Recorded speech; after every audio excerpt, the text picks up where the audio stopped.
So, Penny Dreadful had one of the most frustrating and unsatisfying series finales of any TV show in recent years. And rather than trying to fix that or make up for it in some way, Showtime figures, what the hell, let's do a spin-off.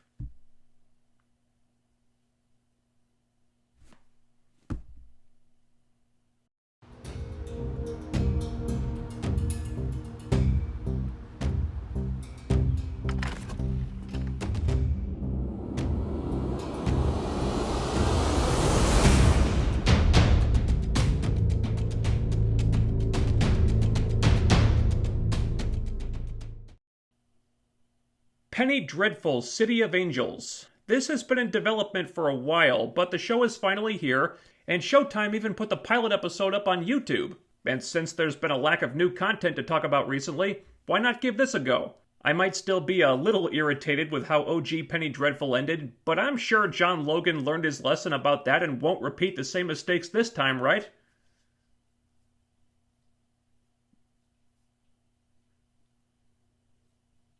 Why isn't anyone saying anything? The episode begins with migrant workers or farmers working in a field. Natalie Dormer is there, and she's narrating about how there's going to come a time when the world will descend into chaos and race will turn against race. This appears to be some kind of Armageddon or Doomsday prophecy, and when this happens, it'll mean that the world is finally ready for her, and she wants to hasten this process, and all it will take is one spark. Okay. I'm intrigued. They show Natalie and another woman in this field. We find out later that the other woman is the holy angel Santa Muerta, and Natalie is her sister. I'm not sure who the sister is in folklore or whatever, and the episode doesn't tell us, but Natalie is the evil one. There's a boy there who's the son of one of the workers, and Santa Muerta tells Natalie to leave him be. She singles out this kid specifically. Doesn't care about the other people, but she wants this kid to stay alive for some reason. So Santa Muerta appears benevolent up to a point, but she's kind of meek or neutral, doesn't want to get involved, even though apparently she could do something about what's going to happen here if she wanted to. But Natalie is gung-ho about bringing out the worst in humanity, wants to prove to her sister how awful humanity is. She asks if Santa Muerta will try to stop her, but her sister says that she has no heart for the living. And then Natalie proceeds to walk into the field and set the entire thing ablaze, immolating many of the farmers. The kid watches his father burn to death in the field, and he's running toward the fire trying to get to his dad, but Santa Muerta puts up her hand and pushes him away from the fire to save him. So maybe she does have a heart for the living, or at least certain people. So a few things to keep in mind here. Both women are angels or deities of some kind. Both are more than observers. They seem to be able to affect the physical environment, and Natalie gives zero fucks about abusing her power, while Santa Muerta either doesn't want to or doesn't have the motivation to, but she makes an exception for this kid. So there's something very special about this boy that Santa Muerta wants to protect him, but it's not clear what or why just yet. This is an interesting way to begin the story. I think they played their hand a little bit early by showing these two angels right off the bat, but I'm with them so far. But I have to say, the CG in this scene is not great. The fire actually looks pretty bad, like they just slapped a cheap green screen effect on it, which is weird because OG Penny Dreadful always looked fantastic. I mean, yeah, the show had some issues, but the visuals weren't one of them. I don't know if they ran out of money or what, but to see this new version coming out of the gate with CG that looks so fake is pretty disappointing. We flash forward to 1938, and the kid, Tiago, is all grown up, his family's throwing him a birthday party, and he's showing them his new detective shield. I guess he's the first Latin American person to become a detective in the LAPD, and this is kind of a big deal. The mom is really proud of him, and the older brother Raul is too, but is also a little bit resentful that Tiago is having all this success while he's still working in the field. So basically, happy family, but there are some underlying tensions there that only take a little push to aggravate. The next day, Tiago's new partner Louis calls and wakes him up at the ass crack of dawn. The cops pulled some dead bodies out of the river, so he's starting right now instead of Monday. So they go to inspect these bodies, and the corpses have their faces all gashed up and painted in Day of the Dead fashion in reference to Santa Muerta, and also their hearts have all been removed. And then there's some writing on a nearby wall, "You take our heart, we take yours." You can already tell this show is going to be leaning pretty heavily into the racial stuff. and I'm a little wary of that, to be honest. It's fine if you want to explore it, but it's a sensitive issue in current year, and unless it's done carefully and subtly, people can very easily take it the wrong way or get fed up and dismiss it as a writer with an agenda or whatever. I'm not saying they shouldn't do it, but it's just something to keep in mind. Cut to Tiago's mom arriving at some rich doctor's house where she works as a maid or housekeeper, and Dr. Kraft is played by Rory Kinnear from OG Penny Dreadful. But he seems to have no connection to the creature, so if you were hoping for a crossover and a proper conclusion to that show, I don't think it's in the cards. The Doctor's German, which in 1938 has some interesting implications, seems like a nice guy, but his wife appears to be very dissatisfied or unhappy and has a drinking problem. He trusts Tiago's mom to make sure his wife rests and doesn't drink today, and then he goes off to work. Cut to the police locker room where the other cops, who are all white and racist, are giving Tiago a hard time until Lewis sticks up for him because Tiago refuses to rise to their barbs himself. They go in to see the captain, played by Brent Spiner. Hopefully this show will be better received than Star TP, who has ID'd the bodies. Apparently they were a family of rich white people, and if this gets out, they could be looking at a race war. And he's really perturbed about this because, it would be so much simpler if those mutilated corpses were Mexican. So yeah, subtlety is not something this show is going to be too concerned with. Cut to Dr. Kraft giving some kid a checkup, and the kid's mother is Natalie Dormer, in Human Guys now. She's posing as a human for some reason, and she puts on this dog and pony show about how she feels all this anxiety because she came here from Germany like him, and her family is living amongst the Jews, and her husband is American and he doesn't care about what she cares about, and he beats her and their son, really playing the damsel in distress and just suckering this guy in. So he's kind to her, and she even says that she wishes they had met back in Germany, very clearly trying to tempt him in more ways than one, and he is tempted, but he doesn't do anything about it.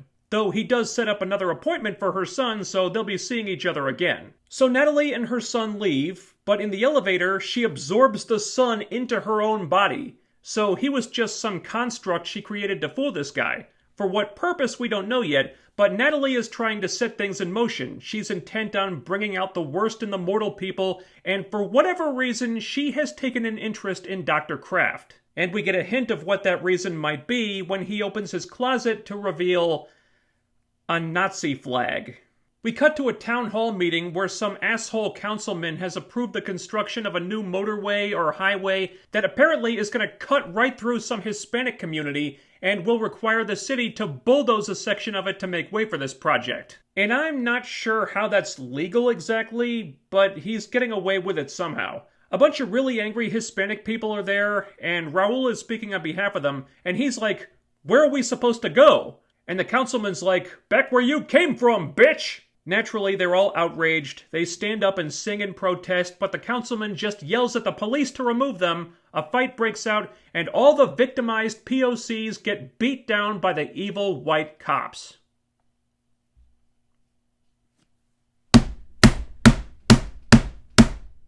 This was all very on the nose. Accurate for the time period? Maybe, but I am getting the sense of politics seeping in here. The POCs are persecuted and victimized. Most of the white people are dicks. The big bad is the whitest white woman who ever whited, even though she's sisters with Santa Muerta, which is odd.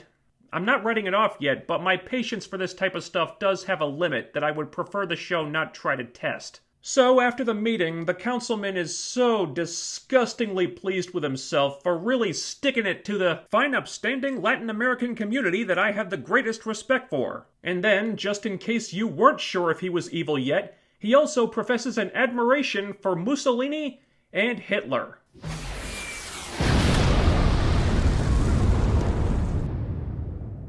And it's here that we're introduced to the councilman's assistant, played by Natalie Dormer, in a completely different human disguise, and she's really playing the enabler here, feeding into all his worst impulses, showering him with praise, assuring him that he's doing great things, and once they get this motorway up and running, they can start building another one. And maybe that motorway can run through a colored neighborhood, because why should valuable real estate go to waste, right?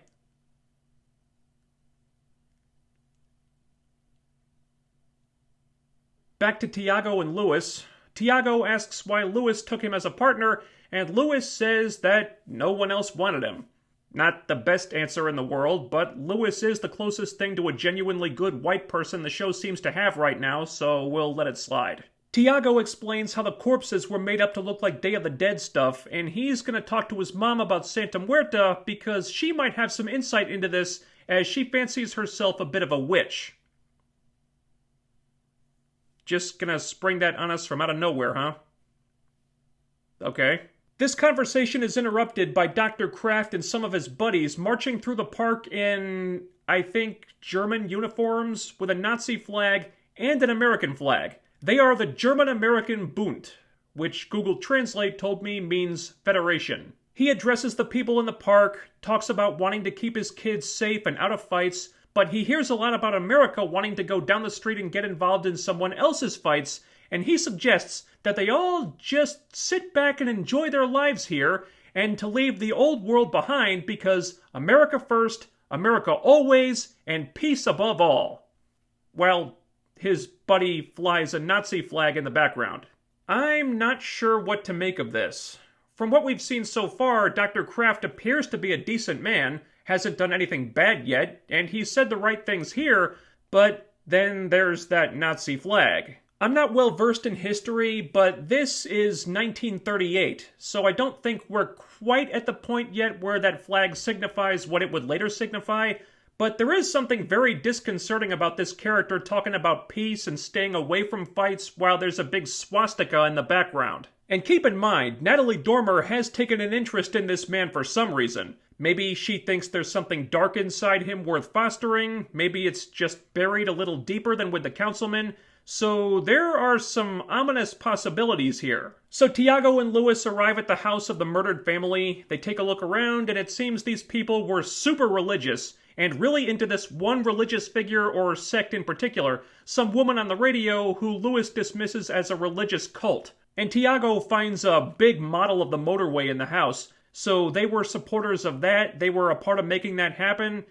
so you take our heart, we take yours. Then we cut back to the councilman and his assistant meeting with some German guy from an architecture firm. Another Nazi, as it turns out. He wants to start building another motorway here. The councilman can't hire foreign companies, but Natalie immediately starts greasing the wheels and theorizing how they could make that happen. And then things take a very dark turn when this guy mentions how the Fuhrer looks at Los Angeles and dreams. Maybe of a victory parade with tanks in the street. He even knows which street it will be. And he hints that the Nazis have agents in all kinds of businesses, have their hands in all kinds of pies, working to make that day a reality. Very dangerous talk, obviously, and the councilman is a little unnerved by it. He says he won't betray his country, but that doesn't last very long. And all it takes is the possibility of him being installed as the new mayor, and the threat of being shot in the head by the guy's driver if this conversation doesn't end in a handshake to get him on board. And then the evil white male Nazi does the Heil Hitler salute.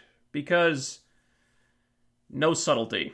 Cut to the Latin American community where Tiago's younger brother Matteo gets pissed off when he sees his sister fooling around and getting felt up by some dude. So he goes off on this guy, kicks him out of the store where he works. The sister isn't happy, they're fighting, the mom breaks it up. She thinks that Matteo can be better than this, can be more than this, but he feels trapped where he is, he thinks he's peaked, and he's not going anywhere. And I'm not sure why, because Tiago just proved that that's not true, and you can have upward mobility if you work to change your situation, but Matteo seems to have a bit of an inferiority complex due to being a fine, upstanding Latin American citizen who I have the greatest respect for. Tiago shows up at that point, he asks the mom about the Santa Muerta stuff, and this gets under her skin because he doesn't believe in the Holy Angel, even though he has what she believes is the angel's handprint burned into his chest from that scene at the beginning. It's tense for a minute, but she says she'll keep an eye out for anything suspicious,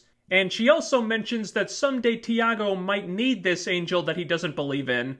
Then they make up and they dance. Later on, Tiago talks with his brothers. They're just laughing and shooting the shit at first, but things get uncomfortable real fast when the motorway comes up. Raul seems intent on trying to stop this by violent means if necessary. Tiago doesn't want his family near this because the cops will shoot them like animals. That's all you are to them. And Raul says, "And what does that make you?" "Where's your heart, Tiago?" Very pointed line.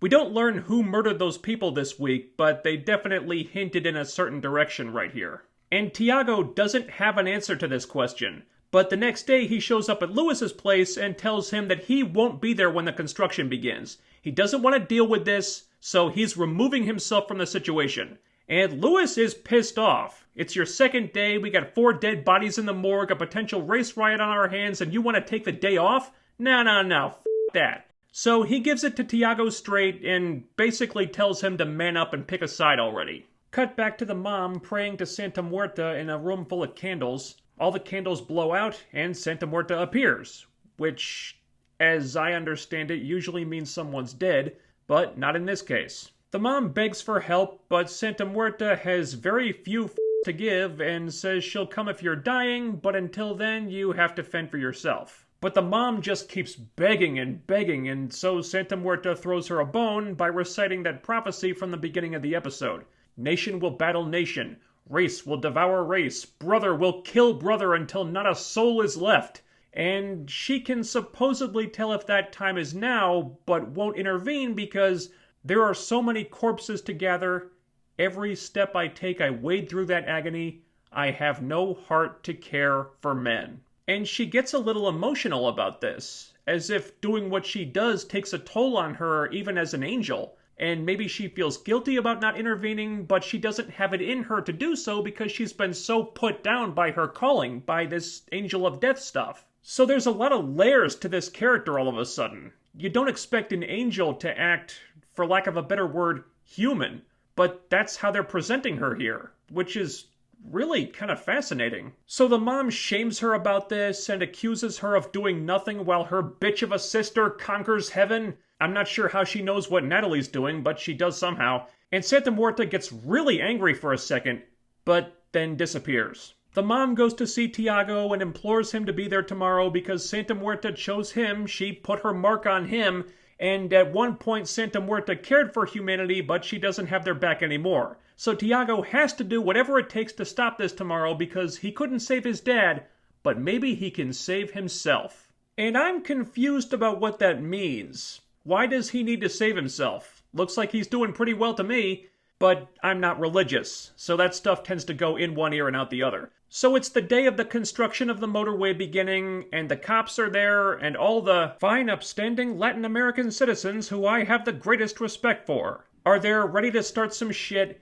and I'm still not clear on what exactly the plan is with this. Are the construction guys just gonna knock the whole town over? Like take a bulldozer to the church and the businesses and the houses and everything? How can they legally do this? I don't know, and the episode doesn't tell us. So the captain says that all the people must disperse or be arrested, none of them budge an inch. Tiago shows up, appears to side with the cops at first, but then gives Lewis his gun, and walks out into the center of this thing and tries to talk reason into his community. Please go home, you can't stop this from happening, don't make a bad situation worse. But Raul is at the head of the pack. He's not hearing any of this and really lays it on thick, just shaming Tiago for all he's worth when Tiago is just trying to get everyone out of there before guns start going off. Meanwhile, Natalie Dormer struts in. And not in human guise this time, she's in angel mode right now, which apparently means that humans can't see her. She kind of surveys the whole situation until she finds one really nervous-looking greenhorn cop. She whispers something in his ear,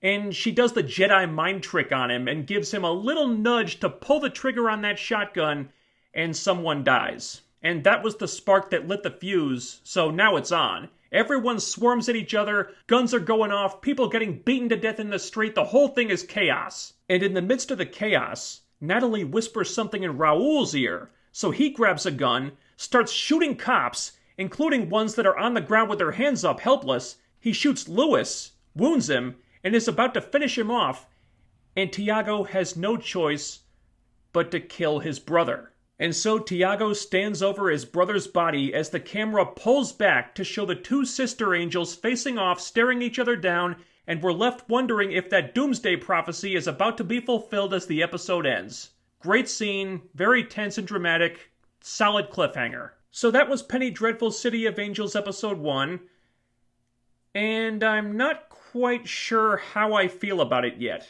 Visually, the show looks great. with the exception of that opening scene where the CG fire was really bad. Like, uncharacteristically cheap for some reason. I'm not sure what happened there, but otherwise the production is very slick. But writing-wise, I think they may have done themselves a bit of a disservice by focusing on so many characters all at once, because this is a big cast. There's a bunch of different subplots, all with a different group of supporting players, and that's a very ambitious thing to pull off, but it's a lot to absorb all at once, and there were a few scenes when I was like, did we really need this yet? Or is it necessary to meet this character right now when there's all this other stuff going on? But I was impressed with how much attention to character there was. They made Santa Muerta really interesting. Like, she doesn't want to get involved because being an angel of death has weighed on her so much for so long, but she feels guilty about not doing anything. A part of her wants to step in, but she just can't make herself do it. And Tiago's also really complex. He's a guy who is kind of torn between two worlds right now. He seems to want to hold on to where he came from,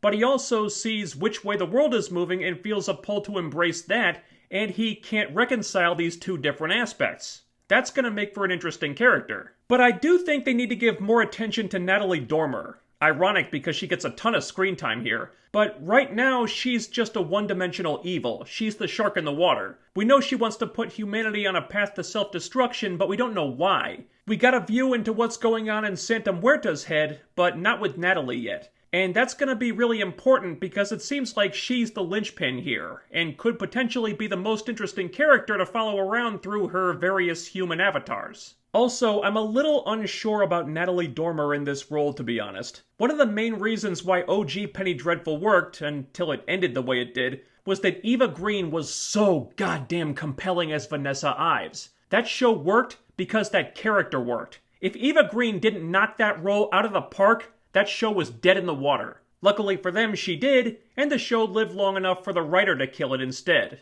Now in City of Angels, they've slotted Natalie Dormer into a similar position, and I like Natalie Dormer a lot, but this is a very demanding role that requires her to be versatile as hell, and she does a solid job on her various human avatars. Each one feels unique, and that's good, but I'm not totally buying her when she's in evil angel mode. This character, whose name is Magda, which I had to look up because the episode never tells us, is totally malevolent right now and needs to convey a lot of genuine menace. This character needs to be frightening. And I'm just not feeling that yet. Granted, it's hard to look scary when you're surrounded by crappy CG fire, but I don't see terrifying evil angel with this character yet. I just see a woman trying to look menacing instead of being menacing. Now, it's only the first episode, so they've got time to work on this, but it does need to be worked on because this show is going to rise and fall based on how well Natalie Dormer can sell this character, and I don't feel like she's got the full equation worked out yet. Overall, though, this was a really good start. Though I do think the pilot of OG Penny Dreadful was better because it focused on a smaller group of characters and had more time to introduce each one as well as the story. Here, there's so many characters and so many different things going on that even at 68 minutes, the episode doesn't seem to have enough time to do everything it wanted to do. Also, the racial stuff is very heavy-handed right now. Given the time period, they might be able to get away with that a little bit more than something set in present day, but I would like to see a finer touch than the one they used here. No offense, but when every white male character except one is either an asshole or a literal Nazi, and the palest woman on the show is playing the personification of evil, I get the feeling the writer is trying to preach something to me, and I don't really appreciate it. But I do think there's a lot of potential here. You can definitely see how certain story threads are going to intersect down the road. It just has an intimidating number of balls in the air right now. If they can just streamline things a little bit, maybe focus on a fewer number of characters at one time and do a little work on Magda, they could have something really good with this iteration of Penny Dreadful, just as long as it ends better than the last one did. And that's your review. I don't know if I'll be doing more of these, I don't know if I'll be watching this week to week or just wait to binge it later. I guess I'll see how this video does and then we'll go from there. Reviewing a good show week to week would be really refreshing though, so we shall see. If you want me to talk more about Penny Dreadful City of Angels, sound off in the comments. Also, while you're here, please help me fend off the YouTube algorithm by liking, sharing, subscribing. Make sure you're still subscribed, because YouTube may have unsubscribed you just to troll your ass. And I'll be back with more very soon. Until then, stay safe, wash your hands, and I'll see you next time.